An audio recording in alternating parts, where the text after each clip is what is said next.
Hello, America. Welcome to the Junto Podcast, where we promote the practical applications of critical thinking and bold creativity. I am your host, Edgar Mills. Thanks for joining us.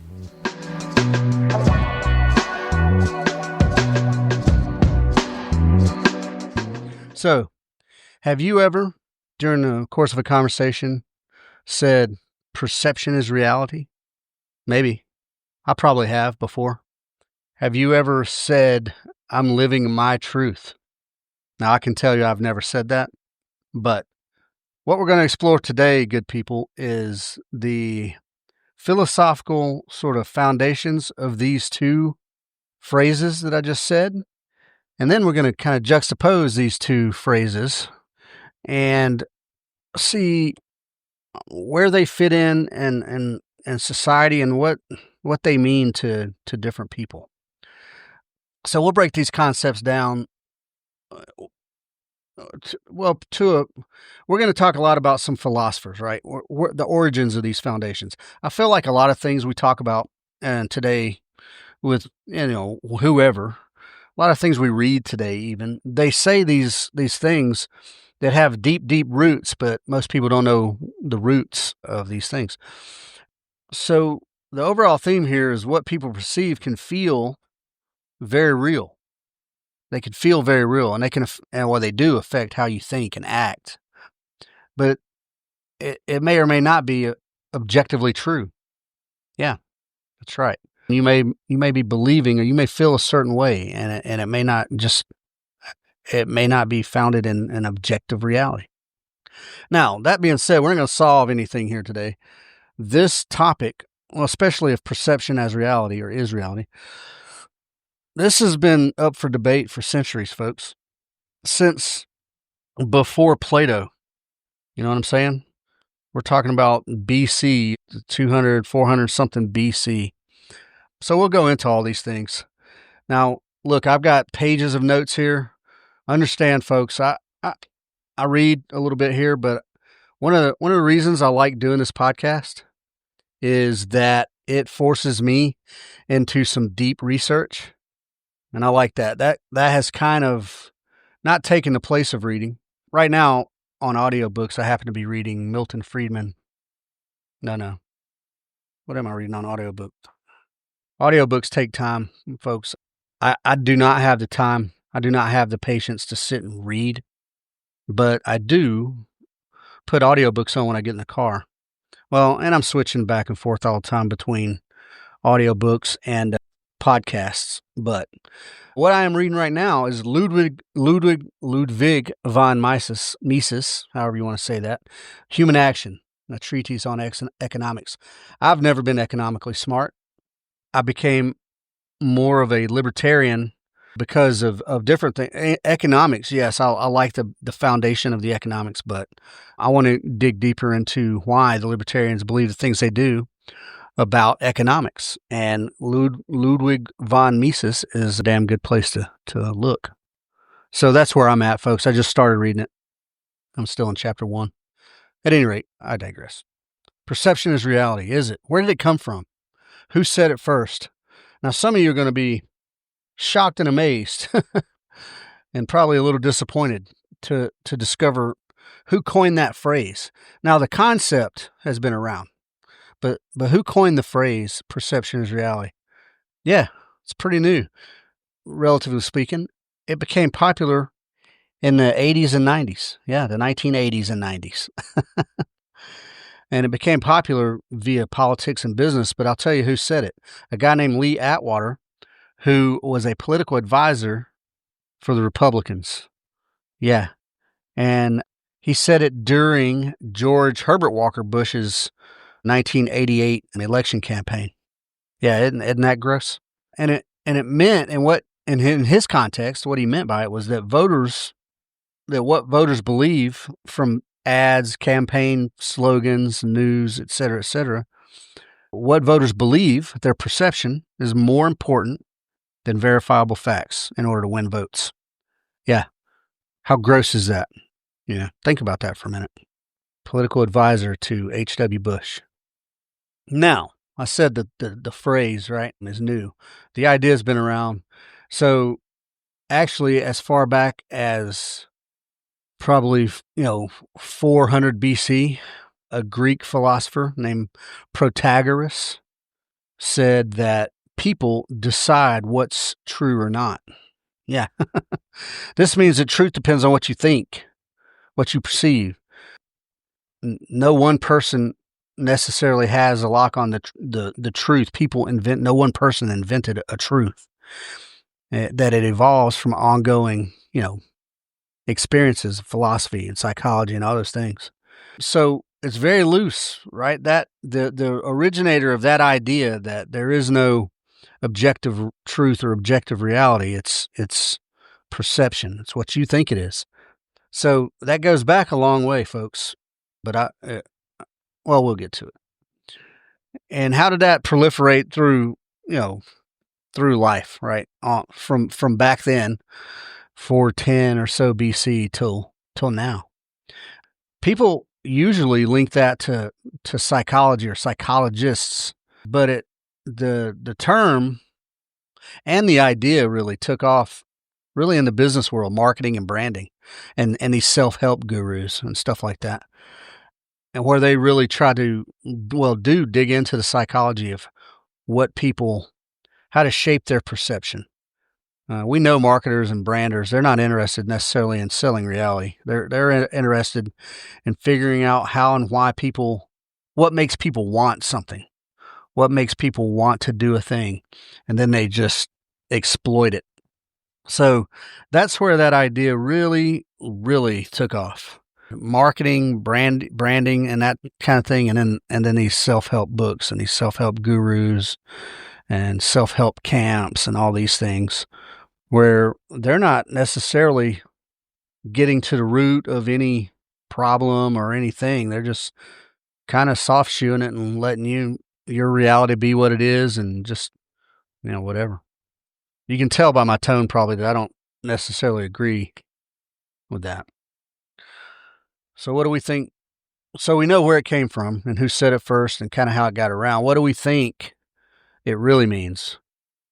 Well, obviously perception is how you see things. And how you see things shapes, your priorities and your life choices and all those things. Probably more so than hard facts. Everybody knows that if you put $100 a month in a Roth IRA, starting at the age of 25, by the time you reach retirement age, you'll with interest and everything, you'll have, I don't know, a couple $1,000,000 or something, 1 point something million bucks, most likely, given typical returns and all. Those are hard facts. I mean, you can do math on that. That's a hard fact. Perception is, oh my God, I can't afford $100 extra a month, and then we go buy energy drinks and dip and pouches and whatnot, and fat pills.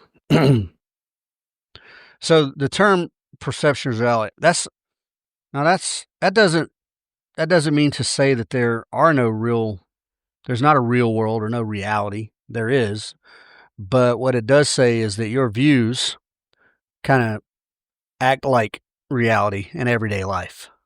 So the way you see a thing through your lens and your lens only, as far as you're concerned, that's the way it is. And that's so tempting to seem true. Yeah. So, but the very simple meaning of it is that perception is how your brain makes sense of what your senses take in, what your eyes and your ears, what you hear, is what it takes in. And if you think something's scary, then you'll act scared, even though it may not objectively be scary or dangerous. I can't remember the term right now. I've got a quote right on the tip of my tongue. I have no idea who said it, but we are, I have to come back to it. Sorry, I lost it. It's one of those things, man. Have it and I'll lose it. Let's see. I'll give you. So, I mean, for me, yes, sharks are objectively dangerous, but my parents took me to see Jaws at the drive-in theater when it came out when I was probably 7. Yeah, man. I've been scared of the ocean ever since, literally. And only a very probably I can count on my hand how many times I've been in the ocean deeper than my knee deep because of that. It's probably, my perception is, 20 feet away is a great white waiting to take a bite. So yeah, that's probably sharks. Yeah, they're objectively dangerous, but that's probably an irrational fear that I have. But my perception is that there's creatures under the ocean that could eat an entire, house. So I don't want any part of that. But as far as that term goes and the original use of that term, yeah, it was purely politics.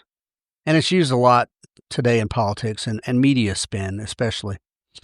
But it's how they sway opinions and it's how they decide elections, not on facts, but on feelings. And we can look at this last election cycle and the 2020 election cycle. Oh my God, there's so many examples of that, but I don't want to make this a political thing here. Protagoras used a similar idea for arguments. So Protagoras was a teacher, right? Well, we'll get to him, but he used this idea for arguments in ancient Greece, saying that truth changes based on the situation. But he also taught law and debating. Yeah, so you can see even from way back how lawyers and politicians were shady. In broader psychology, though, it kind of, perception creates these little mental shortcuts where we see kind of what we expect to see, right? We see what we expect to see. And you can kind of relate that to having a cognitive bias about things, or when you ask a question and you get the answer you want to hear, you drop it, right? It kind of works that way psychologically.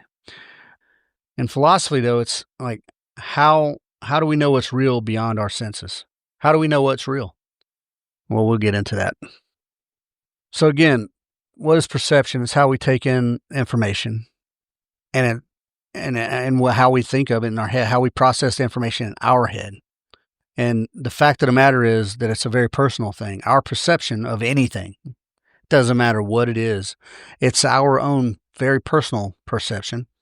And it's subject to be wrong. With some people, it's very often wrong. With other people, it may or may not be wrong. It's based in feelings, though. It's based in emotion. Our senses take in the information. Our brain sorts it out based on what?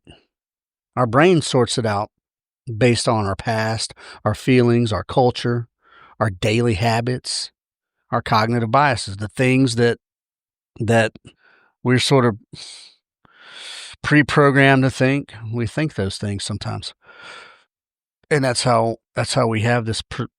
That's how we get to our perception of whatever it is we're talking about, and it affects everything, folks. It affects where you're at, what you expect, and your little shortcuts, your brain shortcuts.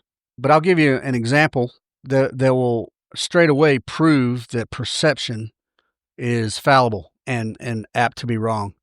And you can look at any number of optical illusion games or these paintings that are painted to give you an optical illusion. And your eyes will believe a thing.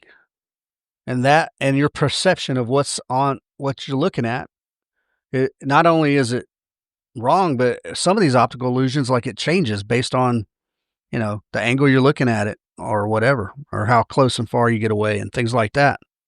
So your perception, it's kind of delicate, right? It can change.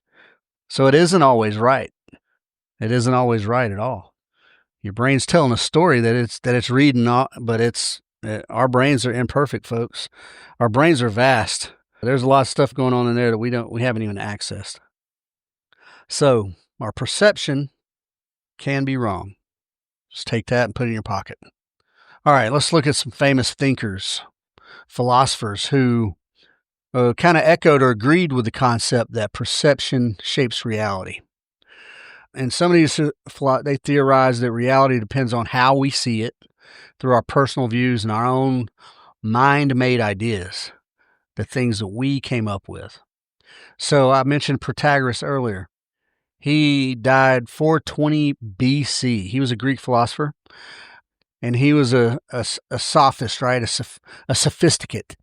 he and a group of other teachers traveled around Greece teaching skills like public speaking, debate, and, then what they considered practical knowledge to be successful in public life, essentially grooming politicians and, lawyers, which is gross enough as it is. Now, if you're a I don't know many politicians, folks, but if you're a lawyer and you take offense at me saying you're greasy, I'm happy to debate with you.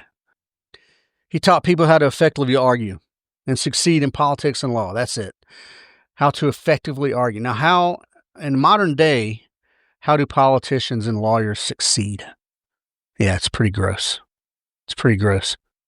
Now, I'm biased, but I can point to many, many, many examples of objective fact where lawyers and politicians lie. Protagoras said that man is a measure of all things, of the things that are, that they are, and of the things they are not, that they are not. Now, how cryptic is that? Can you win an argument with that? Yeah, sure. You sure can. Man, I hate to keep jamming on. I'm not going to keep jamming on lawyers. I'll stop. So Protagoras was one of the first philosophers to sort of posit this thing that we sort of create our own reality. Now, we'll get to different contexts later. All right, and fast forward to George Berkeley, who died he was around the 1700s. He was an Irish philosopher, and he was also a bishop. And he was a very influential thinker and known for the philosophy of idealism. And he said, now check, this is deep, folks. Be with me here. He said, to be is to be perceived. And and his thought was that things only exist if someone sees them, someone perceives them. If no one sees or thinks about a thing, that thing does not exist. Yeah. I think there's an old, if a tree falls in the woods, does anyone hear it? Sort of similar sort of thing. I think. Maybe not. Yeah, it's crazy, isn't it? Things only exist if someone sees them. If no one sees or thinks of these things, they do not exist. Whew, that's pretty deep. There's probably a lot of ways to attack that. We could probably do a whole podcast on that statement alone. All right, then fast forward to the mid and late 1700s to a German philosopher named Immanuel Kant. K-A-N-T. So don't think I'm being foul language here. Immanuel Kant. I'm just going to say Kant. My southern accent. He argued that our minds shape how we see the world, which is very true. How we see things, how we perceive things, our mind does shape. But he split reality into two parts. Phenomena, which is what he says is the world as we perceive it, filtered through our minds, and then noumena, which is things in themselves that we don't have the capacity to truly know reality. Because no matter what we see, we're going to look at it through our own lens of perception. We see the world through our brain's filter, and any reality is hidden underneath all the things that we filter out.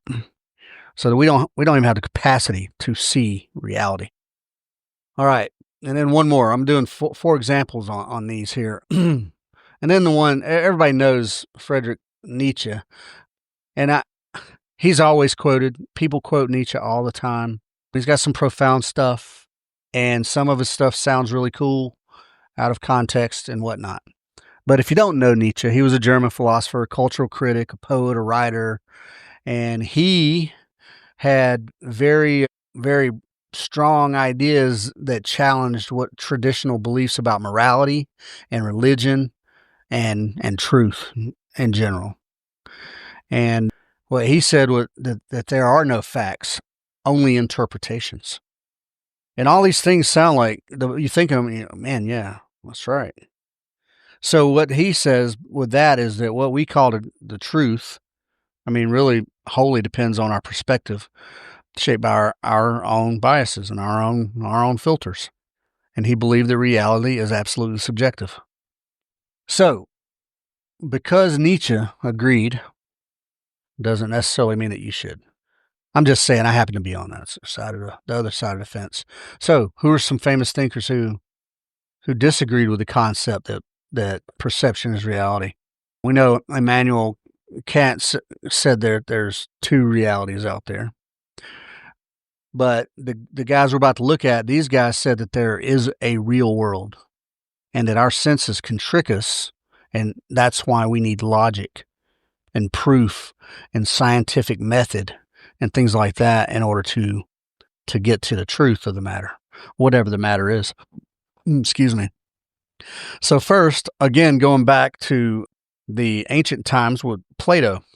Everybody knows Plato.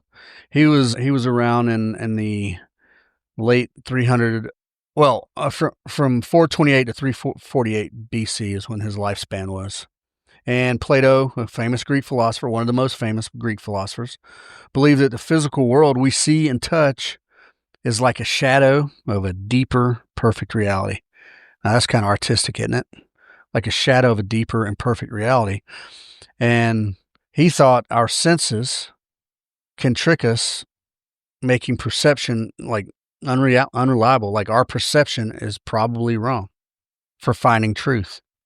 He thought and said and wrote and taught that we need logic and philosophy to discover the eternal objective truths in the world of forms. Yep. Now, he's a highly quoted philosopher. And one of his students, most famous, I imagine, Aristotle, who came along, he studied under Plato, I think, for 20 years. And he took over Plato's academy. And again, a Greek philosopher, a pupil of Plato. And he believed the reality exists in a physical world around us. And he said we learn about the world through observation and reason, using our senses as a starting point. And of course, right, how else are we gonna? Our senses are how we take in everything. Of course, that's the start point. And here's a little example, and it's a little out there. A tree's form, or its essence, exists within the tree itself. It's real, and not in some abstract realm. So we have to. How do we get to that?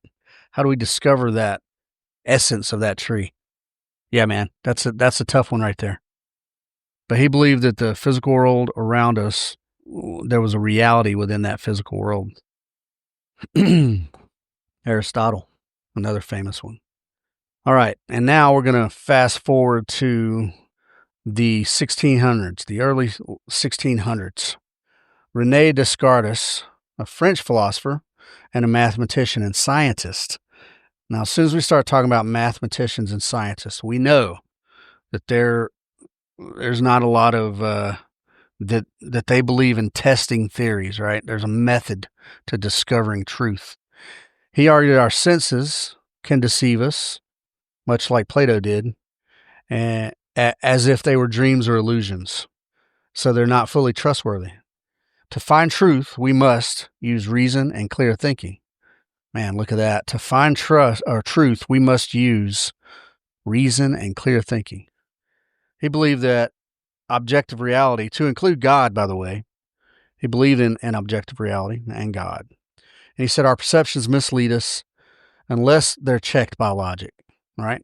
Checks and balances. We have to use objective truth. We have to use logic and reason to check ourselves. Can't just run crazy with the way we think the world is. Don't trust your senses. They might be dreams. Use thinking to find sure truths, he said. Now, you may or may not know this. I didn't know this. René Descartes, this French philosopher, he said, cogito ergo sum. Any of you speak Latin? Cogito ergo sum. I think, therefore I am.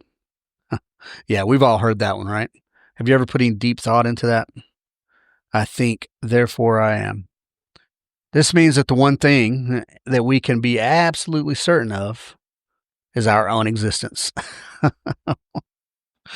Because we have the capacity to think complex thoughts, by the way. Yeah.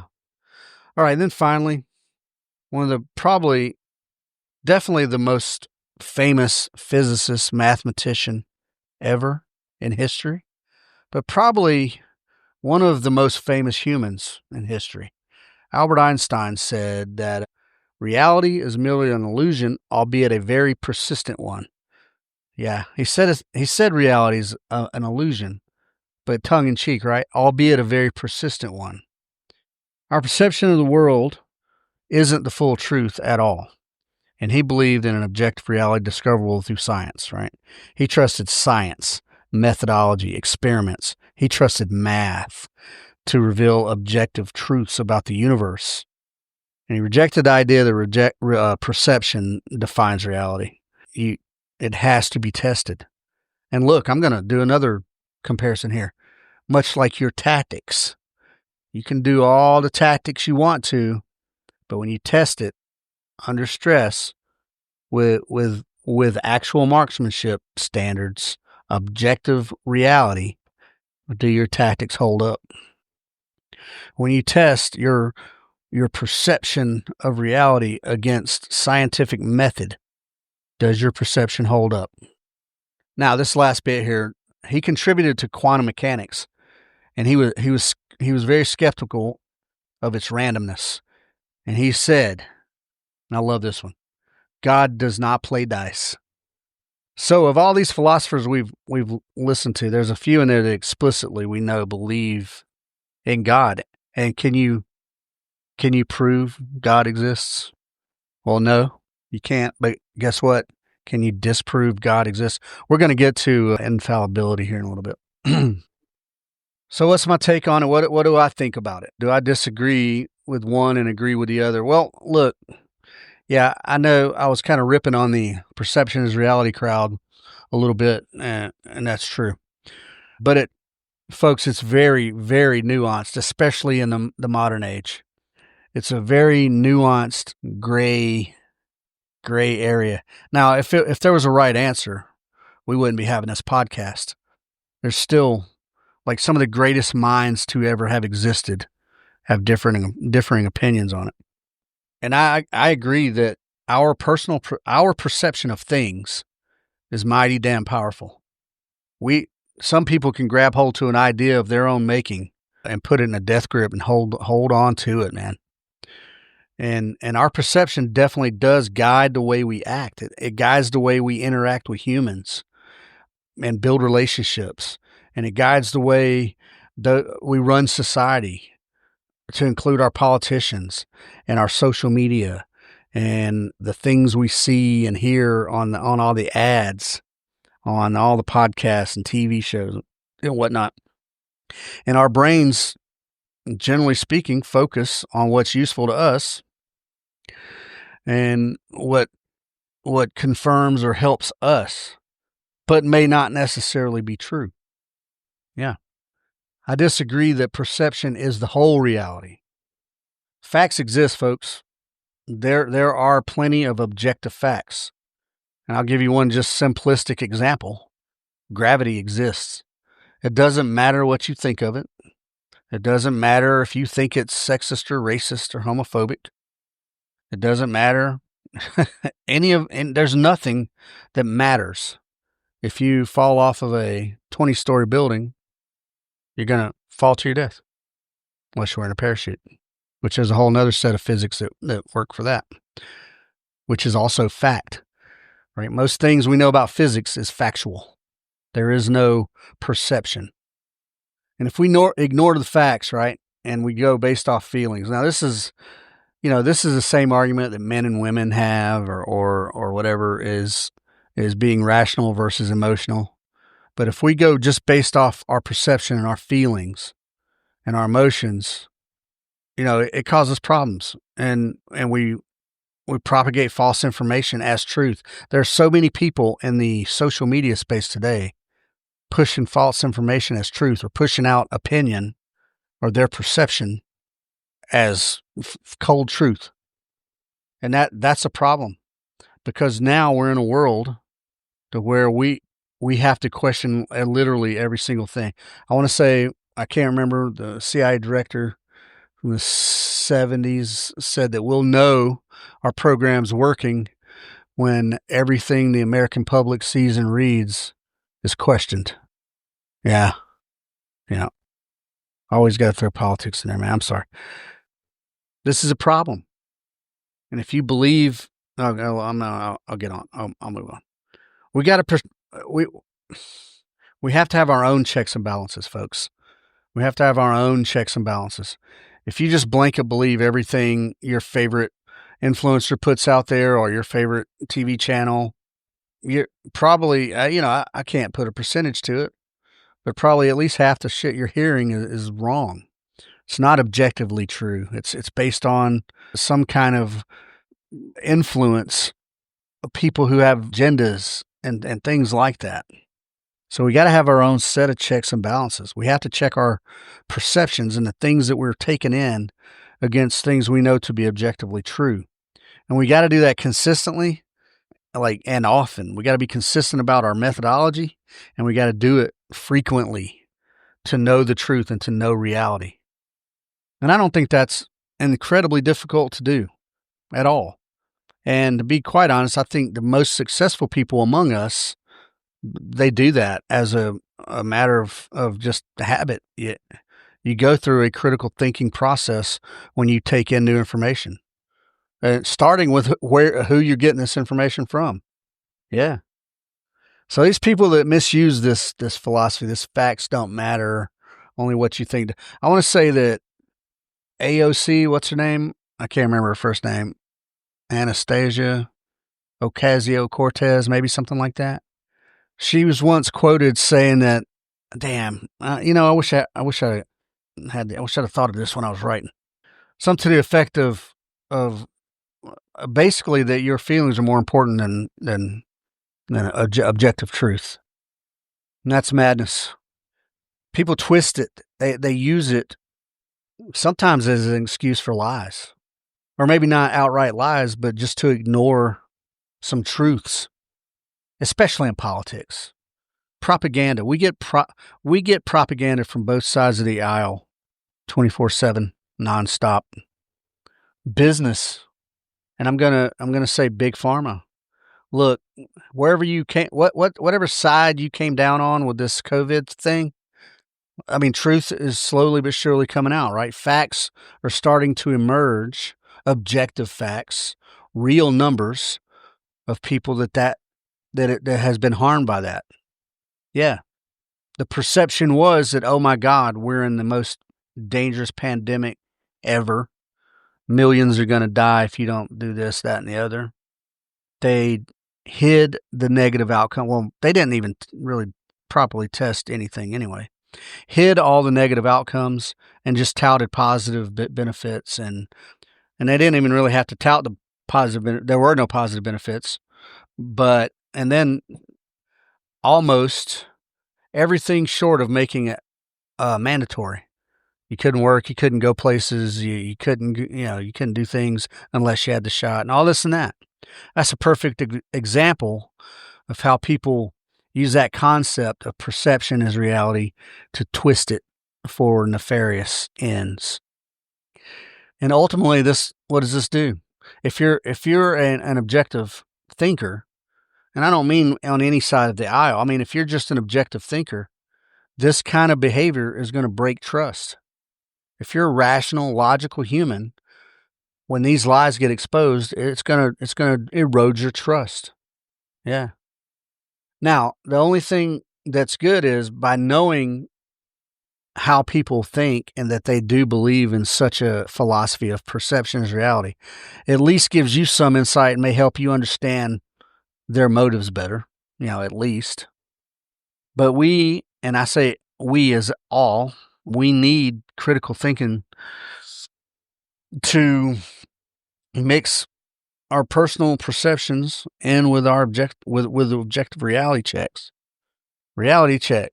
That used to be a catchphrase, I think in the 80s or 90s. Hey, let me give you a reality check, bud. Shit like that. Objective reality checks. We need them. Everybody needs them, folks. Everybody needs them. You can live in your own bubble. Well, we'll get to it. So in today's world, social media, man, it spreads views and opinions and philosophies like a pandemic, whether they're true or false or otherwise. It spreads fast, man. It spreads fast. And social media especially. Well, not especially, yeah, especially in mass. I think social media has touched more people than any newspaper ever has, or any television show or any radio show ever has. And when I say social media, that's a big thing. Like maybe no one show. Joe Rogan, I think, is probably the biggest, or possibly Sean Ryan, one of those two. Or, well, they're among the, they have 1 point something million followers. And that's not including people who get snippets of their shows on other social media outlets. No time in history has someone like had that kind of reach to spread information. To spread information. Sometimes that creates echo chambers. Oftentimes it does. I think people who are, and no matter what you think about Rogan, I think he's a genuine dude. And I think he has, or feels as though he has a responsibility to put out objective truth. Now, he takes in a lot of perspectives. He's got a lot of different types of humans on his show. I think he feels a responsibility to put out, verifiable information, I guess. I would think. I do. I got like a few thousand folks listen to me. I feel an obligation to. Now, most of the things I put out's opinion. I kind of bat them off other things, history and philosophies and things like that. But I got a disclaimer. Yeah, it's all opinion. It's all opinion. Yeah. We need critical thinking, folks, to give ourselves a reality check. Social media spreads like wildfire, like a virus. I think there's responsibility. There used to be a responsibility among journalists, but all of the major outlets, folks, they're all bought and paid for. Whether it's the left or the right, they're all bought and paid for. And what does that mean? That means necessarily you're going to get the information that they want you to get. You're not going to get objective truth, folks. And if you don't believe that by now, oh, man, you've got to believe that. I reference Operation Mockingbird. I mean, come on.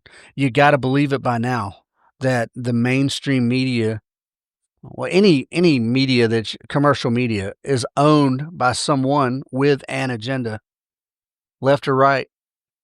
And on social media, folks, you'll get trolls making comments and things like that. Or you might get somebody to ask sort of a pointed question that, maybe it's a respectful question and that'll get answered maybe. But you don't see a lot of anybody getting directly challenged, intellectually challenged. You know what I mean? You'll see people just put comments up, oh, this guy's full of shit, or this and that and the other. But true challenge, getting challenged intellectually. You don't see that on social media. You don't see it even on television. CNN will rip on Fox News and Fox News will rip on CNN, but I wouldn't call that being intellectually challenged at all. That's just rate baiting right there, I would say. Perceptions matter, folks. They do matter. But you got to be able to not juxtapose. You got to be able to, compare and contrast with hard facts. And this will give you a better, it'll help you make better and more sustainable choices. And that's where we're at, because the information we take in and how we synthesize it and analyze it, and then how it directs us to move in whatever direction. If we have some objective truth in there, we're going to move in better directions, and we're going to make more sustainable decisions about our future or our family or whatever. We all have our illusions. I have mine. But objective truth will cut through the illusion, folks. Objective truth. And then what happens is your illusions Some people can call them dreams. And sometimes, you think you have this big, crazy, unattainable dream just based on your feelings, right? But what if you do some objective analysis, and then suddenly that dream, that illusion doesn't seem so far like, oh yeah, this can happen. It is possible. You know what I'm saying? So objective truth doesn't always crush your perceptions. It can reinforce them. It's not, you know what I'm saying? It's not necessarily good versus evil here, like you're right or wrong. It's that if you think in a critical way and you're honest with yourself and you make decisions based on, your feelings, right? I want to get this big range built. This has been a dream of mine since at least 2010. But if you start looking at objective truths, then you can start to see how is it possible? Can it happen? What needs to happen, right? And I want to use, let's see, who do I want to use the example of? I don't know if you guys know Robert Rodriguez. He's a director, right? He made movies with, Tarantino. And if you guys ever saw his first movie, his first major movie, and I don't mean Hollywood major, it was called El Mariachi. I want to say, man, that dude had like a $70,000 budget. Something by Hollywood standards is minuscule. And it was the coolest movie, man. And the guy got wildly successful off it. And because he followed a dream, but he was pragmatic and he did things within the scope of his limitations. And not only did his limitations, through his limitations, some different and unique creativity came through his limitations. And he made one of the coolest movies ever.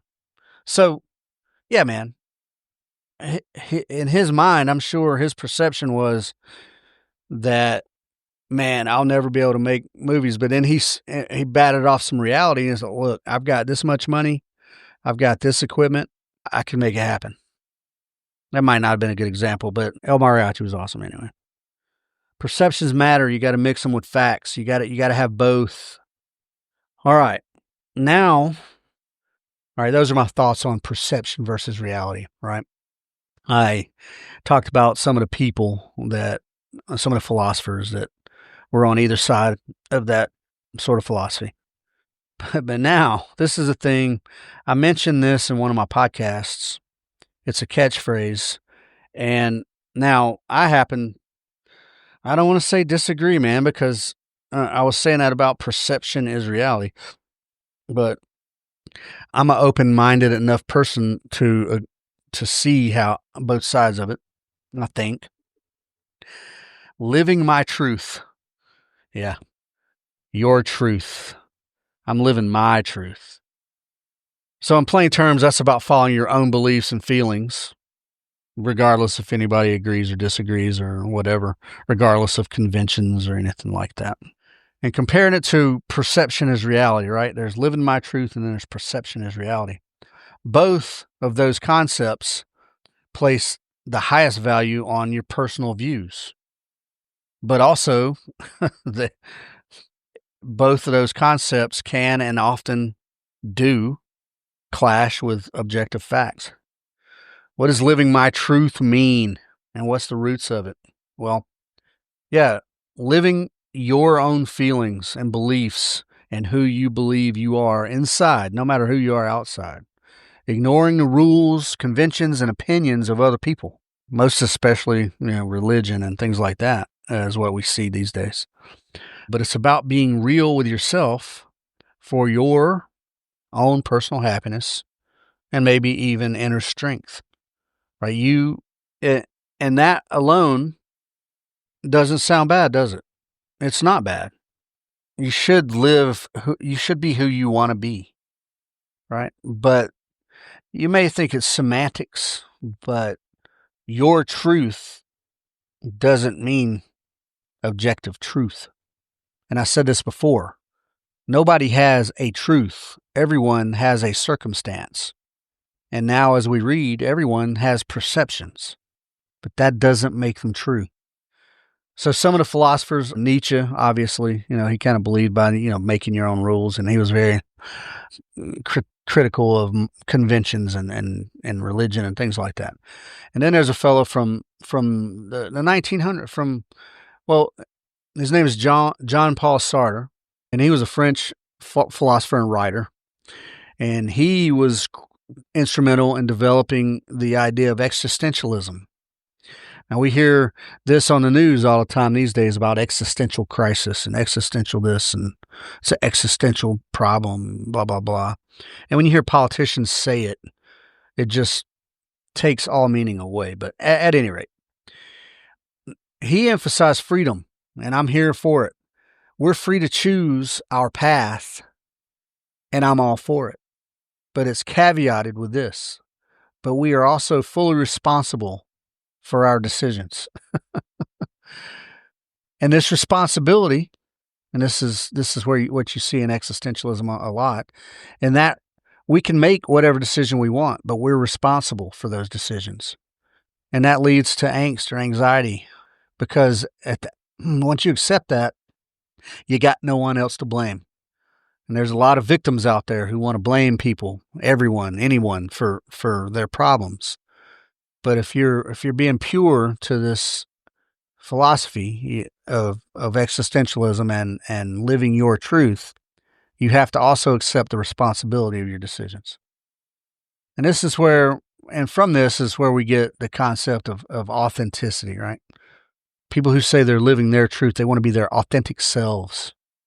They want to be true to their own choices, not society's expectations or your job's expectations or your church's expectations or anything like that. And then fast forward a few years, then we have Carl Rogers. He was an American psychologist, and he is he's one of the founders of the humanistic psychology. And I liken this to like sort of the self-help movement, And he's known for having like very client-centered like therapy approach, which emphasizes personal growth and understanding oneself.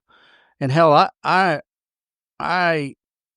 use that sort of philosophy in Two Team Guys courses, right? It's all focused on leadership and team development, but yeah, also personal growth, right? And understanding yourself, why you do things and how things affect you and why you perceive things the way you do and how they bounce off of reality. And so his philosophy sort of encourages growth by matching your real self, your authentic self, with how you live your life. And I think we can even see that in like, say, the Christian community, for instance, or even military leadership, how matching yourself to how you live by example, lead by example, be who you say you are or who you believe you are. Yeah. So this is not horrible philosophy, but I think modern day folks and I'm going to even say, really young people they take these catchphrases and then they kind of twist them to match. I don't even think young people, everybody does that. Everybody does that. They take a catchphrase for some deep philosophy and then squeeze it into their own little personal philosophies. So how does living your truth? Oh, no, we're not there yet. So here's the thing about living your truth, right? It can be good. It can help a person feel free and liberated, but can also lead that same person to ignore or outright reject other people's beliefs, opinions, cultural norms. And I'm all for that, really.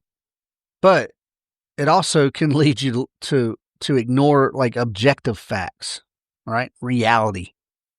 So yeah, ultimately it can be liberating, but worst case scenario, it can also cause loneliness.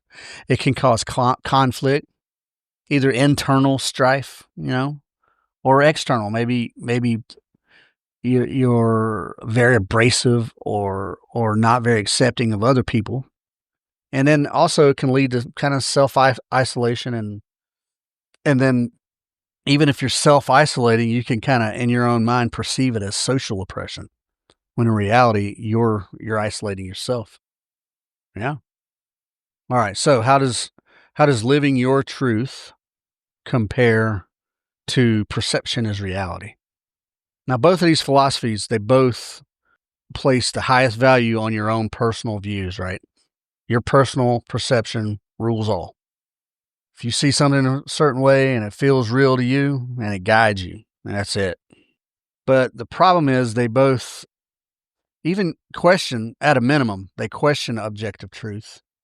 But your own perceptions can twist facts through your feelings, right?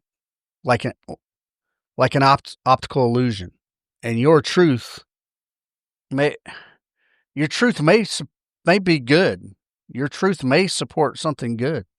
If you're a young teenage Christian and you say, I'm living my truth, when you're walking the halls of your high school and you get ridiculed and things like that, but you stand firm, yeah, that's really a good thing, I think.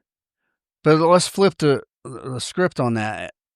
What if you're a transsexual, or like a boy who's gay and effeminate, and you're living your truth, and you're walking the halls of your high school and you get brutalized every damn day? You know what I mean? So things like that shape the way we take in information, and it can further exacerbate that illusion, or it can, you can get away from that and liberate yourself. But you can't ignore the fact that other people don't share your truth.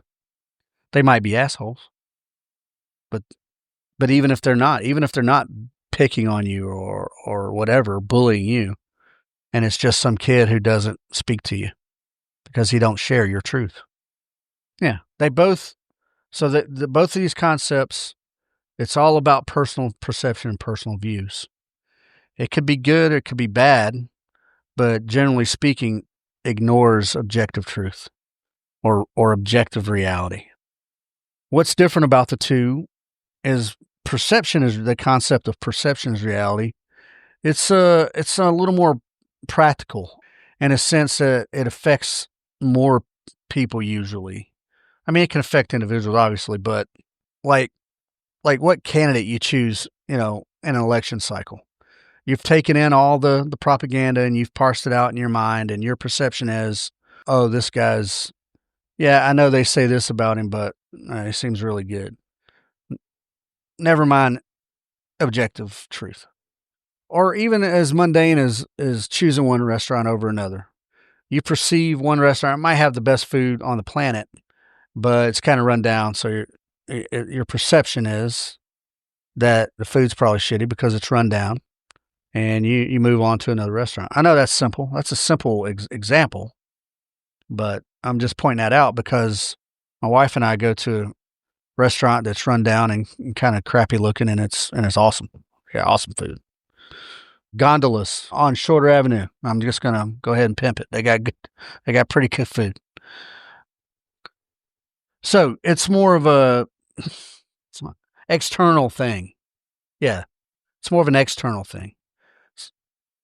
Whereas living my truth is more of an individual, internal thing. It's individual, or to at least a small tribe identity. You know what I mean?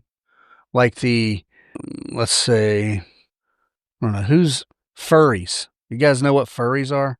This is like semi-new stuff to me, man. But there's some bizarre folks out there, they dress up like little furry animals. That's got to be a very small community, right? And these people think they're living some kind of truth, like they're actually animals or something, I think. I don't know. I think it's some kind of sexual fetish. I'm not sure. But what I'm saying is the perception is reality is sort of a almost external thing, whereas living my truth is more of an individual, internal thing. And you do it purposefully, right? To do what you want to do and be who you want to be. But I think at some point, some people even do it in protest of objective truth. And then not only that, but sometimes despite objective truth. Yeah, I think that. I said something about, I want to say in Seattle, Washington, on some government property there, they got like a statue of some like Moloch or some devil satanic, icon. Those people, living their truth, right? But out of spite, they fought to have this satanic icon put up on state property. Madness. So it's not always healthy. I mean, I think oftentimes it's not healthy, in fact. Excuse me. So when our views, when our perception, our truth doesn't match facts, one of the differences here is that perceptions can admit mistakes. And I'll go back to the optical illusion, right? We look at it and we see it, but we know, because it's a game or something, that we know that it's not what we're looking at. It changes. It's that, and you can make that right in your mind. Somehow, though, when it comes to deeper things, we can't make that right in our mind. But usually we can change our perception, right? Because sometimes it's only surface level. Like you can meet someone at like an industry event, name it, or a friend of a friend who your perception up front is like, man, this guy's an asshole. But then over time you interact a little bit and then you realize this guy's really cool. Your perception of this guy changed. Had nothing to do with your truth. Had to do with just the way you interact, and you learned truth. Your perception changed based on new information. Yeah. But then my truth, those folks, that can get combative. Yeah. That can get, people who are living their truth, and if you question it or don't fully support, I mean, sometimes, they'll see it as a personal attack. And I've talked about this plenty of times too. This all or nothing mentality where if you're not my ally, I don't mean if you tolerate me or even if you accept me for who I am, but if you don't fully ally with me, then they see it as a personal attack.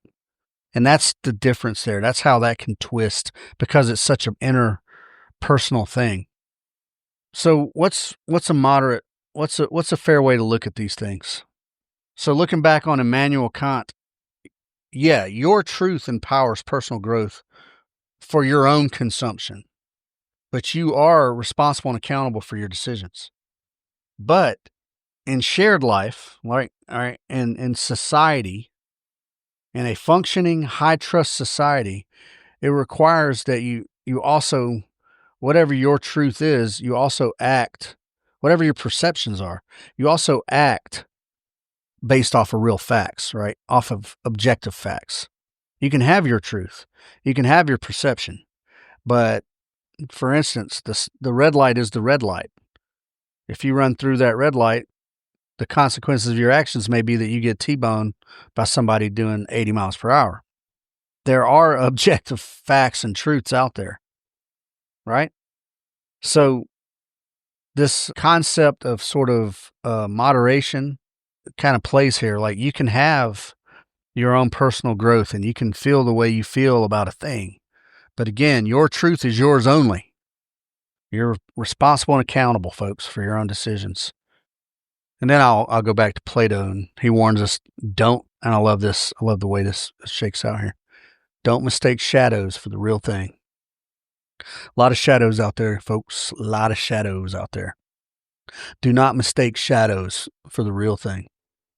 All right, we're going to look at some examples in today's society.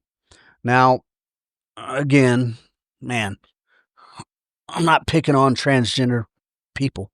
In fact, I'm just trying to make sense of everything, partly for myself, partly for you, partly to help everyone listening. I don't know, maybe strengthen your critical thought process a little bit, possibly. But gender, right? The whole transgender and gender transitioning stuff that we see in the news for the past, 5 or 6, 7 years here. In practice, for sure, transgender people live their truth. Absolutely. And they match their persona, their physical looks, their names, their pronouns, their sometimes even like social roles and business and whatnot with whatever their inner truth is. right? And this is where they do that, and we see them in society. Now, I'm going to say that there's probably maybe on the high end, the percentage of the U.S. population is transgender, somewhere like 1.3 or something. That's one of the stats that I found. So I think this is an outsized issue for the numbers of people that it affects, but the transgender community is among the loudest in America. Now, is that, we can examine why that is at another time. So they live their truth. Yeah, they live their truth. And they'll go, and they'll, to the extent to where they may get the medical procedure, they may go all the way, you know what I mean? Surgery and hormone therapy, the whole works. Now, I would argue that looking back in the long term, I don't think that that's been a wild success. I think, people who attribute the transgender, there's a pretty high suicide rate amongst transgender. And I don't think that's all, that community will say it's from bullying and from the prejudice and all that. I don't believe that. I believe a lot of that is from just ultimate realization that I've made a huge mistake. But for some, never mind the surgery, right? Just let's say just the social, I've taken on the opposite sex's name. I dress as the opposite sex. I've changed all my legal name and everything like that, and I'm working in a job that's typically reserved for the opposite sex, right? Let's say that. I think there probably are numbers that support that reduces stress from gender dysphoria that they feel, and it helps them to feel more authentic in their daily life. Yeah. It helps them to feel more authentic in their daily life. Now, there's a fact, and then there's a hard objective fact that by basic biological sex at the genetic level just simply can't be changed. And that's where the rub is with the general public. I think they, and some in that community completely reject any actual scientific objective facts whatsoever. Others understand where they're at and what they're doing and how it affects other people. So when you're in that ladder there where you understand how it affects other people, you understand where you're at, and you can balance your life. But some can't. Some don't have that. The idea of living my truth, they put their personal view and gender, identifying gender, they put it first above everything. And this guides their identity, it guides their actions, it guides the way they interact with other humans. And it's their reality, right? And they're trying to be perceived as whatever. Now, most people, I would say, can tell the difference one way or the other. Sometimes you can't. But still, there's a perception, though. Even though you know the difference, but still outwardly and superficially, you're like, oh, okay, whatever. But for them, that's very much their reality. Damn any scientific facts or social norms or anything else. It can be very empowering. It can be very empowering. And I think to the point that it's empowered a lot of that community to be so vocal. They can, based on these theories, build a more of a self-acceptance and build more of a sort of resilience against outside judgment. And it perfectly fits within the perception as reality by letting their inner feelings shape the way they see and move through the world, right? So for some, this leads to better mental health, and for others, suicide. I don't think there's a whole lot of middle ground there. And maybe I just don't know enough transgender people to know this, but I think I do. But obviously, for other people, this obviously raises a question about balancing personal truth and objective facts, right? Some biologists, a lot of feminists, they see this as ignoring unchangeable parts of a human, right? You cannot, a man, a trans woman, I think a man who wants to be a woman or believes that he's a woman will not have a baby. It's the way it is, not biologically. And so this causes bigger societal issues anyway. And then we have all kind of arguments and laws being passed over things like literal definitions of man or woman. One year, I don't know, Cosmo or somebody had Caitlyn Jenner as a Woman of the Year. Caitlyn Jenner, formerly Bruce Jenner, Olympian. So that's, and things like that is what asses the feminists up so bad. This conflict shows that how my truth, where it can bring personal happiness, it can create a vast divide between humans in society and culture. And it happens when one person's view affects shared realities. We have a shared reality no matter what. You share reality with other humans, whether you want to or not.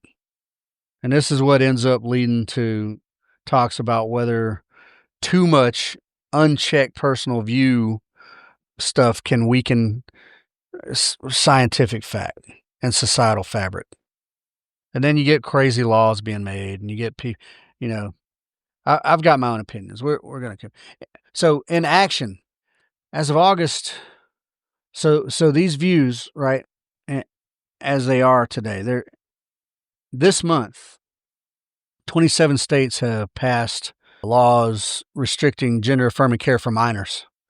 Now, I happen to believe that there should not be gender-affirming care for minors. I believe if you want to make those decisions, whether you think you're born that way or not, I believe age of majority is the age of majority. That parents should not be pushing kids one way or the other. Well, you shouldn't push for hormones and things like that, in my opinion. The Supreme Court has upheld a Tennessee ban on the treatments for people under 18. And then obviously, states like California, Massachusetts have laws protecting access to care, gender-affirming care, from even allowing people from other states to come in there. So is that well thought out? Is that in good faith? No, it's not. And across America, this is a sticking point. And I believe it's purposely used as a political sticking point. Purposely. It creates sort of chaos across the country. But surveys show that most people agree that, and when I say most, I want to say something like 2/3 believe that trans athletes shouldn't be allowed to compete in whatever their chosen sport. It should be your birth sex. And then probably somewhere around 2/3 agree that there should be restrictions on youth transitioning things. And then there's always lawsuits. You got the ACLU, whatever, GLAAD, same friggin' usual suspects.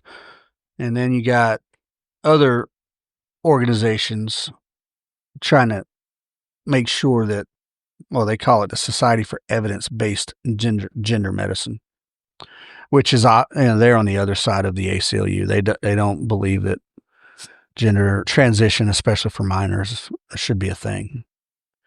And these perceptions, folks, on both sides have shaped policy over the years. Yeah. Somewhere in the 70s, transgenderism was classified as a mental, gender dysphoria or something to that effect. Somewhere in the 70s, no, I mean, it had always been up until the 70s. And then the political activists pressured the doctor, and I can't remember his name right now, who under literal political pressure and the threat of, outing him as or being targeted and losing his job and things. No new studies, no new science existed, and he edited the textbooks or the manual for, mental disorders and whatnot. to declassify that as a mental problem. So even if you're a transgender today and you're listening to this and you think, man, this guy's kind of a transphobe. I'm definitely not, but I want you to know, and you should look at objective truth and see that, yeah, it's there. Now, just because it's written in a book, does that mean it's so? We can argue about that too. But is there truly gender dysphoria there? Is that truly a psychological issue? Well, objectively, that was changed based on political pressure, not science. All right, enough of that. Man, I'm going to probably get some hate on that. Well, speaking of hate, I'm going to get some hate on this too. Now we're going to talk about crime statistics in the black community. Oh, man. I'm stepping in it, man. I'm stepping in it good. FBI data tells us that black Americans make up 13 or 14% of the U.S. population, but they're overrepresented in violent crime arrests. And they account for somewhere between 51 and 56% of homicide arrests or violent offenses in America. Yep. Those are objective numbers. So check it out before you jump up and start calling me racist and things like that. Also, those are objective numbers. Those are stats. Now I know that there's a book called Lying with Stats and things like that. I understand numbers can be manipulated, but even margin of error on these, that's still an outrageous ratio. It's still an outrage. And now I'm gonna say this, and I read this just the other day, unrelated to the research I was doing here. Of the black population that makes up 13 to 14% of America, the crime statistics, overwhelmingly, the crime is committed by black males between the ages of like 15 and 45. And then that number makes up about 4% of the population. So if you want to really get down to it, you got 4% of the population committing between 50 and 55% of the crime in America, violent crime in America. Now that's a problem. It is a problem. Now it's a complex problem, and I've talked about it before even, but let's compare it to perceptions, reality, and living our truth. Living my truth in the black community, the black community, generally speaking, the views crime stats through the lens of their experience, right? Their own experience and what they consider, and what is systematic injustice starting way back, like way back.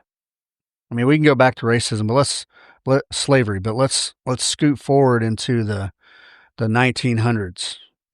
All right. There was still a whole lot of residual from the slave days up through the end of the 1800s and then into the 1900s. But essentially slaves just, generally speaking, just became, low paid workers, labor. So basically you're still a slave anyway. Once they got freed as actual slaves, then they went and took their place next to the Irish as indentured servants. But yeah, racial profiling, economic. So talking about the current state of crime is a fact. It's an objective fact.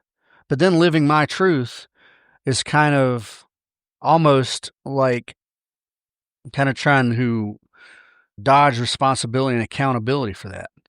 Now, living your personal truth, it can empower communities. And there are a lot of awesome community organizations, and I mean really grassroots ones, that are pushing for change and pushing for education and training and getting people sort of looking at things in a different way, changing their perception, right, of just the American life and ultimately the American dream. But yeah, there's a lot of emotion wrapped around that subject and a lot of history wrapped around it. And to some of these people living their truth, that emotion and that history matters more than the current crime statistics. Now, look, every morning in Atlanta, you hear about some little girl getting shot by a errant round from some not a gang shooting or whatever, just thugs doing thug stuff. Every morning there's somebody dead in Atlanta. And I got news for you folks, it ain't gun crime that's the problem, right? It's the culture, and it's the living my truth culture. Because when you listen to music that glorifies the ghetto and you live in the ghetto, you kind of are being encouraged to live that lifestyle. Kind of. That's what I think. If you don't think that, give me a call. So, but to the critics, right? Now, so living my truth, right? They're living their truth, and it's not very helpful to the crime statistics in their own neighborhood. Now, on the other side of that, you got sort of, I guess you could say conservative. I don't want to break it up into politics. White people who say that, and it's kind of a perception is reality thing for them. They look at the news, they see black people committing crime, they assume it's all black people committing crime. And it avoids dealing with, real critical thinking and looking at very specific culture and stuff like that. So they see the black community as avoiding personal responsibility, avoiding accountability, and perpetuating a ghetto culture. So this tension, but the racism that does now. Look, I don't think so much. There is racism, folks. I keep saying yes. I'm not telling you there's no racism, but I'm saying things like that. That's one of the biggest factors that continue, other than politicians. Okay, let me caveat by saying the crime statistics will be exploited by politicians on both sides of the aisle to push an agenda. They have no interest in seeing those crime statistics go away, either side. Understand that and believe that shit. The politicians have no interest in seeing those crime statistics and the divide that they cause. They have no interest in seeing that go away. So they're going to perpetuate it, and they're going to exploit the numbers. But living your truth, it's kind of a form of relativism. And living your truth, right? Being the champion of the ghetto and hating white people because white people enslaved your people 500 years ago. Now you're creating your own barriers that might block viable ally relationships, viable team solutions to helping to change the perceptions and to helping, create a better environment in what was purposely created as a ghetto, dependent on the state and things like that. So these subjective views, do they build empathy for your cause, or do they cause more division? I think they cause more division. I don't think that in modern day that there's any reason for a black neighborhood and white neighborhood to look any different in the modern day. But we've got so much history to fight through, to change, to overcome. Essentially, there's so much history, and some factions on either side don't care to change any of that. Chiefly the ones who benefit from it, and that's, I'll say, politicians, black and white, the rap industry. Yeah.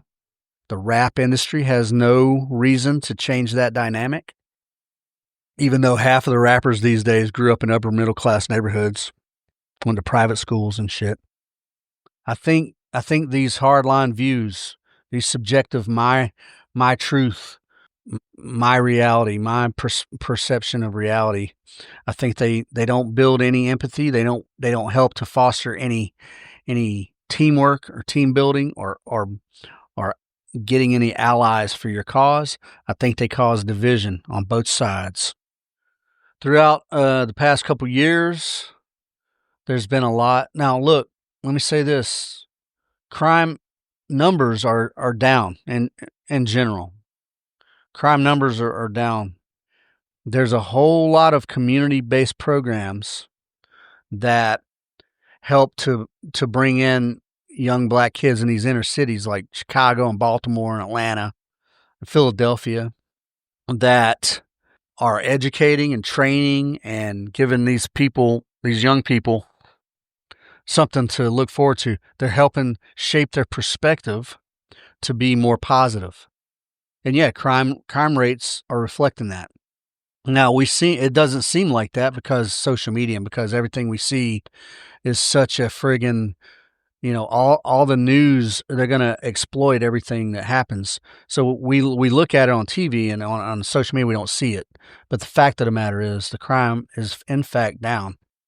And I've talked about this guy before, I'm going to talk about it again. Community movements like Black Guns Matter. And that's a fellow by the name of Maj Touré. And I want to say he's running in Philadelphia. I want to say he's going to be running for possibly city council. But I've watched that group grow and evolve, and they focus on education, training, shared experiences, experiential advocacy. They do events that emphasize personal impact. You know what I'm saying? Personal impact. And they also, I'm sure, now I've never sat in one of his classes, I'm sure he engages people with, or encourages people to get kind of proactive in the electoral efforts, especially at a local level. Maj, the guy I'm talking about, Maj, he is a libertarian. And libertarians, though, yeah, the big Libertarian Party, we always want to get people up on the national stage. But the reality is, I think the local efforts are more likely to get libertarians in office because they're closer down to the people. They're more grassroots. You can go out in your district and be known to people and make your platform known. But yeah, man, I think there's a lot of things affecting the crime rate going down. A lot of things affecting that. Now, public opinion. Now, some of these polls, you can call those objective truth, but some of these polls, man, they get a sample. They might be kind of skewed. It's like a small sample from certain play, whatever. So put whatever value you want in those. But even the polls that are coming out these days currently are showing some nuance in the thing. About 2/3 of the American people believe police treat black people less fairly by simply acknowledging systematic issues, acknowledging cognitive biases, etc. And acknowledging that kind of shit is very important, folks. But there's also support for more police funding. So there was this time period there where we want this defund the police, and liberals were pushing that. What is defunding the police going to do? Now, again, I have a love-hate relationship with the police. I think the police are misused. However, when you defund the police in places, let's say Portland, Oregon, or Seattle, Washington, chaos ensues. And that's not doing anything for anyone. It's not a positive move. But even in high crime areas, your average citizen that lives in these areas want to see more police presence. Yeah. And it's pretty equal divide, politically on that. So a lot of these cities, by the way, yeah, crime has gone down overall, but some of these cities that did all this defund the police junk, their crime, started getting like out of control. So they kind of they're starting to reverse stuff on that. So yeah, your perception versus reality. Your perception is, oh, police are bad. They're all racist thugs who are just looking to shoot black people. But then you defund the police, crime goes up.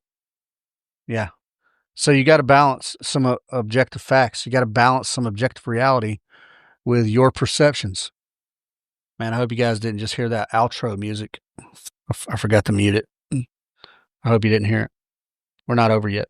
I know this one's going a little long as well. All right. Now, let's go ahead. The last thing we're going to talk about, politics. I know. lies, lack of accountability, lack of transparency. Recently, members of Congress, they're facing some heavy scrutiny on alleged insider trading. They leverage non-public information, right? Privileged information, and that could be knowledge of programs that are going to be instituted or defunded or whatever, or regulations that are going to affect certain industries, policy changes, regulatory, just all these things. And then they make these bizarre, awesome stock trades that outpace even the most brilliant financial guys out there. That's amazing. How do they do that? How are these lawmakers so insightful as to what the market's going to do? Right? They should be making policy and working for the betterment of America, but instead it seems like they're just tracking the stock market all day, every day. Is that correct? Or do they have some kind of foot on the scale? Yeah, that's probably what it is. Some of these politicians believe they're entitled, like, oh yeah, it's just a perk for the job. And that's probably the way it's been looked at for many years. But it's shady. It's shady as hell. And it's bending truth to and misrepresenting their own intent to enrich themselves, to enrich others, to pad pockets, etc., etc. And I wrote here, whether intentional or not, it's intentional. You don't accidentally do insider trading. Yeah, they lie, and they manipulate, they distort facts to avoid, the public knowing about it. But in the age of the internet here, people know you can find out, and they're like, oh, it's innocent. No, is it Pelosi, her husband? I mean, that's what he does. That's what he does for a living. They're trying to manipulate your perception of what ethical conduct of a politician should be. Now, in the framework of living my truth, I guess maybe some of these politicians think that their insider trading is legitimate. Do you think that? Nah, I don't.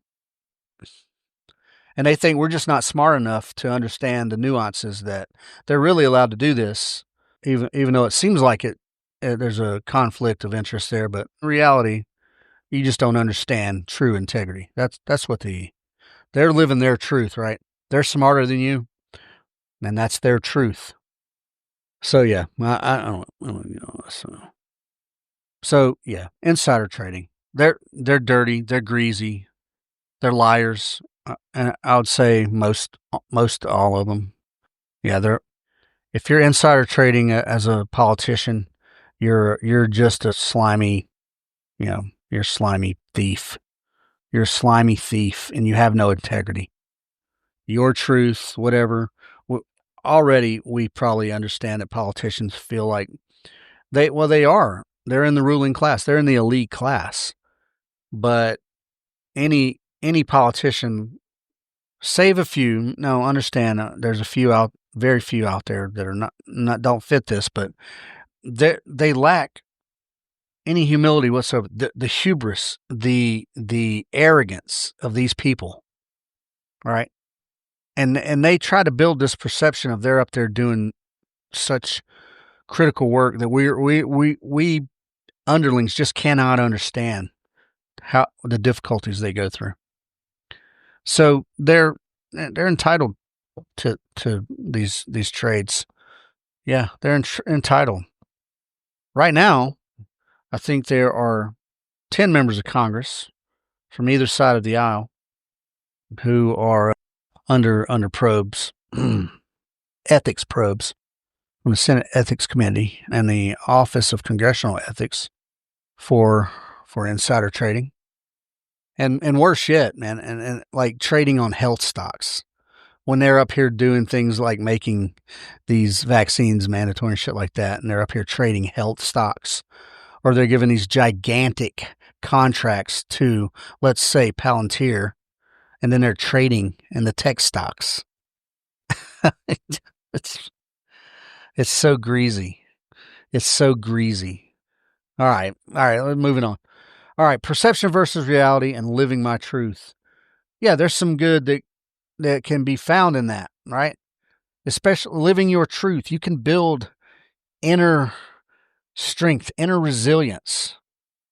And this can help these marginalized groups, sort of tell their stories, right? And that's good. There's nothing wrong with that. That's good. But what's bad? The downside of these living my truth and this perception as reality is they can and often do create these closed groups, these echo chambers. They create or propagate false information and cultural chaos. Something as simple as ignoring crime facts and then becoming an obstacle to help fix the problems, right? Or politicians who lie with impunity, bureaucratic appointees who just daily erode public trust. So yeah, the good side is you can build some inner strength.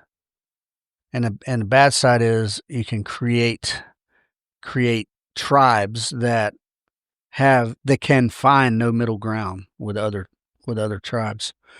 A great modern philosopher named Karl Popper pushed the idea of critical rationalism, and he opposed the concepts of perception as reality or living my truth.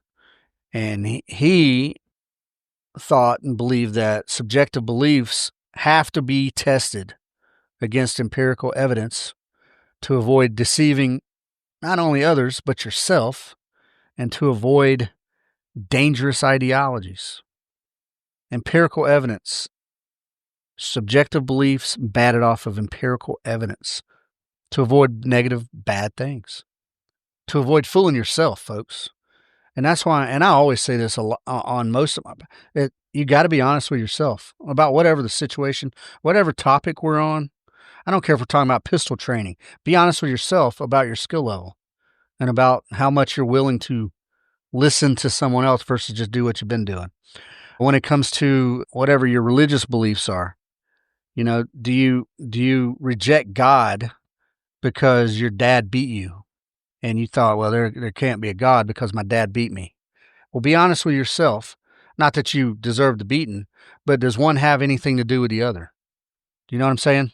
There's so much.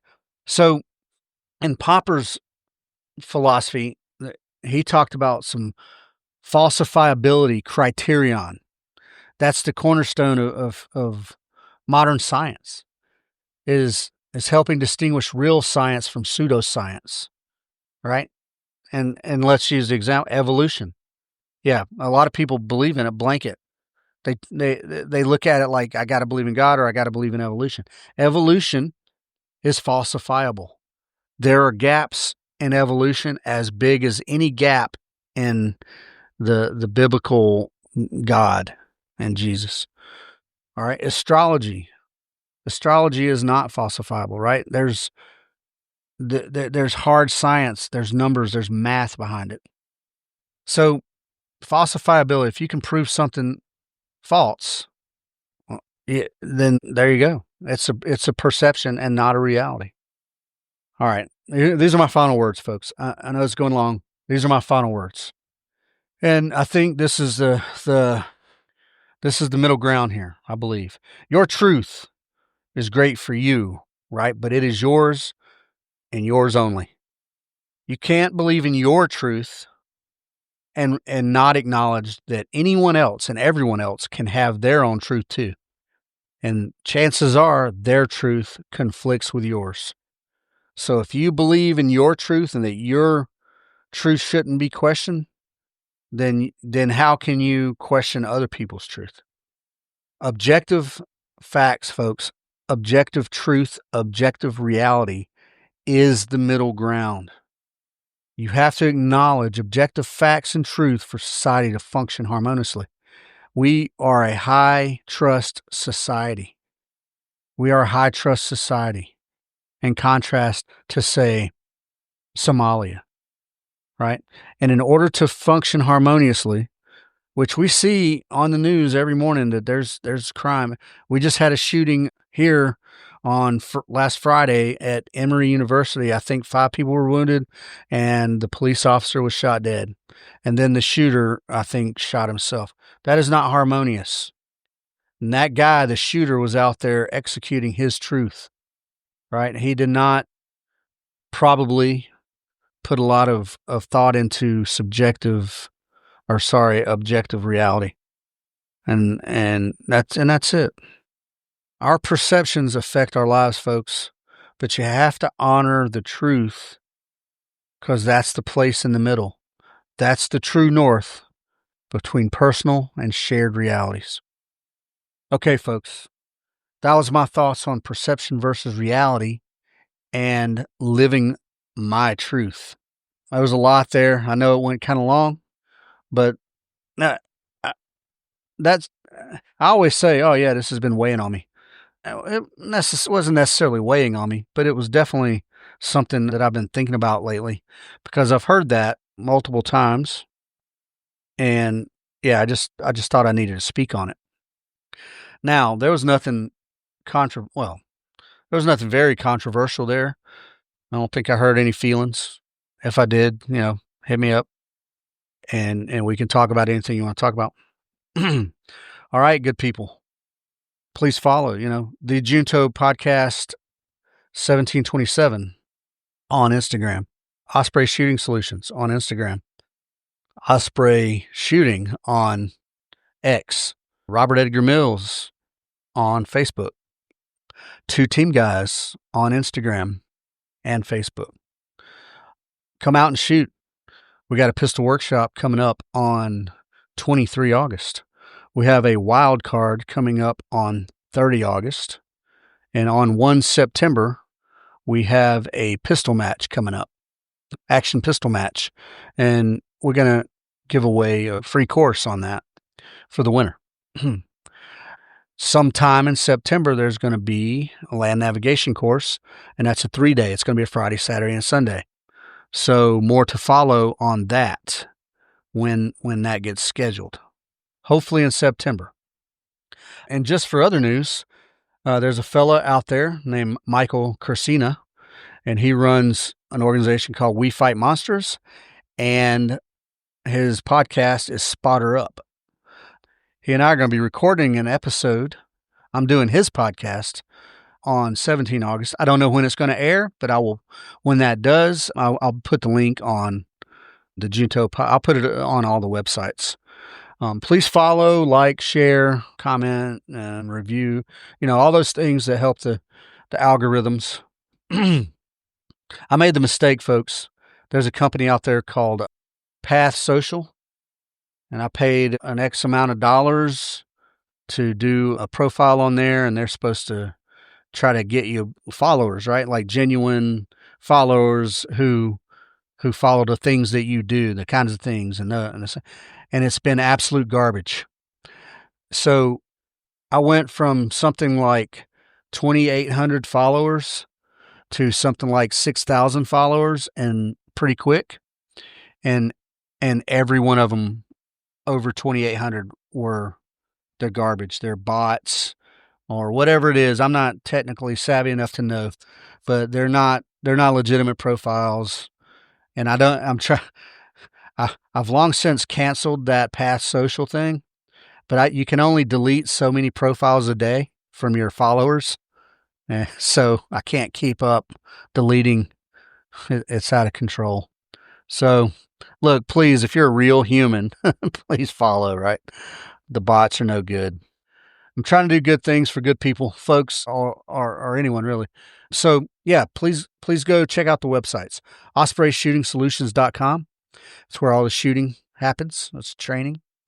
TwoTeamGuys.com is where all the adventure-based leadership development and team building happens. And those are on-demand courses. Those are you get 4 more humans who want to do a thing, and then we can get you on the schedule. And then the JuntoPodcast.com. Yes, the podcast can be found there, but the podcast can be found on all podcast platforms. But also on my website are blogs that I post up every so often. Sometimes if I'm feeling particularly creative about a subject, I'll write a paper because I think I use more colorful language when I write. And then if you are interested in writing a blog on a given topic, please reach out and send it. If it's semi well written, we'll post it up on the website and quite possibly talk about it on the podcast. Other than that, folks, thanks very much. Be good to each other. Think critically, folks, even about people you may or may not like or have some biases toward. Think critically. Think through. Bat your perception off of some objective truths. Okay? And then form your opinions. Do that. Meanwhile, again, be good to each other. Be safe. And I'll talk to you guys next time. Thank you very much for listening.